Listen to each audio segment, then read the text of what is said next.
One of my very favorite quotes from Voddie Baucham, I've said several times on these episodes, was this message that I heard Voddie deliver, and it was this: apologetics is not for some special group of elite Christians. Apologetics is for every Christian.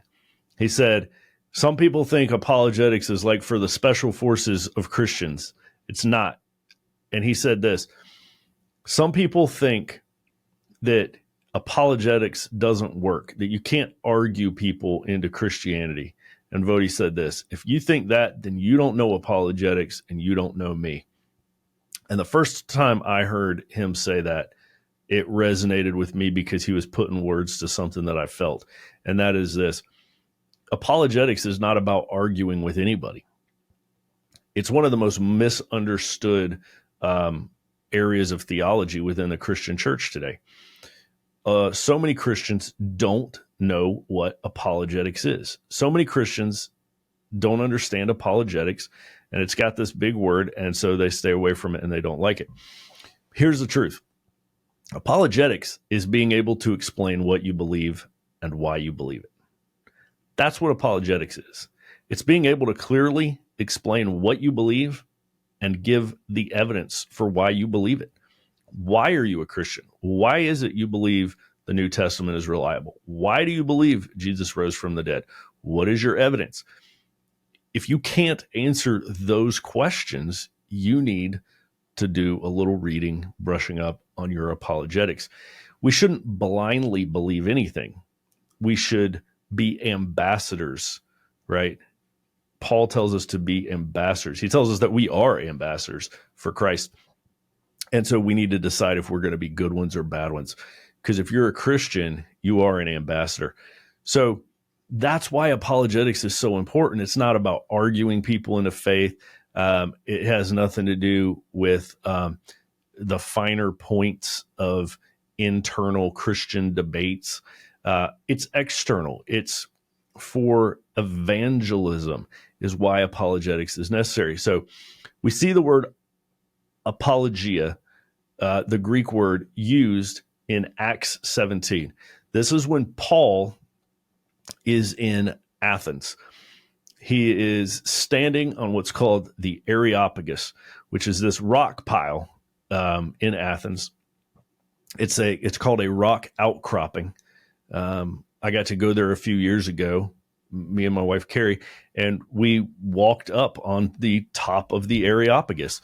It's like natural stairs in the side of this rock formation. And you stand on top of it, and you're kind of a little bit elevated over the group. I'm trying to remember, it kind of felt like maybe 10, 15 feet, something like that. It's like if you were standing around with a huge group of people and one person were trying to talk and everyone was trying to listen to them, you would just say, hey, why don't you get up on that, climb up on that thing and talk from up there. It just makes sense. So that's what this was, the Aeropagus. The first court trial was held there. Paul is standing up on this rock outcropping, the Aeropagus in Athens, and he is speaking to a bunch of Greeks, not Jews. They don't know what the word Messiah means. They don't know anything about sacrificing sheep when they sin. They don't know anything about the Ten Commandments. Paul is bringing them the gospel in a way that they can understand it. And he says, people of Athens, I see by all your gods around the city, all of your idols around the city, that you are a very religious people. I noticed this about you. And I noticed that you even have an idol. You have a place reserved to worship an unknown God. Like, just in case you missed one, you're like, and here's our idol to an unknown God. He said, I'm here to tell you who that one is. That was brilliant, by the way. It was amazing. He saw that. He studied their culture. He met them where they were, and he brought them the gospel in their language. That unknown God that you worship right there, I'm here to tell you about him. His name was Jesus, and he was crucified to pay for our sins. The payment was death. He made it for us, and he rose from the dead. A lot of people laughed, scoffed, walked away. Others wanted to hear more. And Paul says this. He says, I know, I get it. The resurrection sounds like foolishness to so many of you. The gospel of Christ sounds like foolishness to the world, but it is the power of God to save. This is where we see apologetics used. He's making a case. It's a legal term, and he's standing in the spot of the first court case. He's making a case for Christ. He's giving the defense for why he believes what he does. This is apologetics, and it is evangelism. My view is that apologetics and evangelism are two sides of the same coin. I don't think a person can be good at evangelism without apologetics, because you won't be able to answer any questions that somebody asks. If you give the gospel, you're an evangelist, you give the gospel, but you have nothing in apologetics, you're one-dimensional, you're flat. As soon as they ask questions like, well, how do you know that happened? Why should I trust the Bible? What's the evidence for that? You won't be able to answer.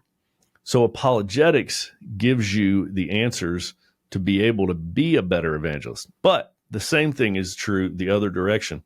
Without evangelism, apologetics is useless. If all you have is all this knowledge, all these answers to all these questions, but you never share the gospel with anyone, then that's equally useless. The two only work when they go together. Apologetics enables us to do evangelism well as good ambassadors for Christ. So nobody should scoff at apologetics. If they do, they clearly don't understand it. I'm with Voddie Baucham. If you think apologetics doesn't work, you don't know apologetics, and you don't know me.